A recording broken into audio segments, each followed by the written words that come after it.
Upcoming projects आहेत based on तुमचा इतक्या वर्षांचा अनुभव किंवा रिसर्च, कम्युनिटी इन्व्हॉल्वमेंट? मी मध्ये एक पुस्तक लिहिलं, ते दाखवले मला वाटतं. हे पुस्तक लिहिलं की इथले अनुभव काय, इथल्या लोकांना भेटलो त्यांच्याविषयी काय, असं एक पुस्तक लिहिलं आणि इट वॉज वेल रिसिव्ड.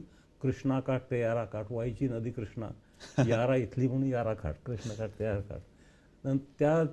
ते बरेच दिवस झाले त्याला आता. पण मी सुरुवात जेव्हा केली तेव्हा पहिलं गॉडेसेसवर सुरुवात केली, देवींवर आपल्या.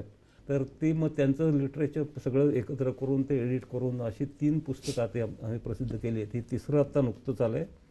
आणि तिसऱ्या पटकन सांगायचं म्हणजे आपण भूमाता म्हणतो, देवीला देवी म्हणतो पृथ्वीला वगैरे, पण आपण तिच्याकडे लक्ष देतो का, तिची काळजी घेतोय का, ते ते घेत नाही अशा थीमवर हे पुस्तक आहे.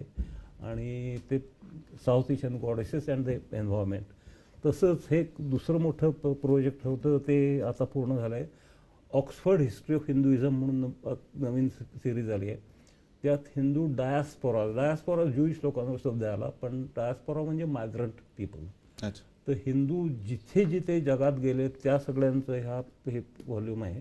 आणि त्यात ऑस्ट्रेलियावरती मी लिहिलेलं आहे, म्हणजे ते कसे आले ते. क्या बात.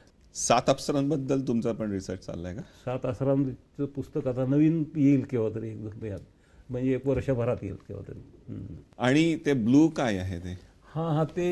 मला 2011 साली OM मिळाली की एज्युकेशनबद्दल. आणि सर, जयंत काकांना ऑर्डर ऑफ ऑस्ट्रेलिया मेडल मिळालेलं आहे त्यांना 2011 साली.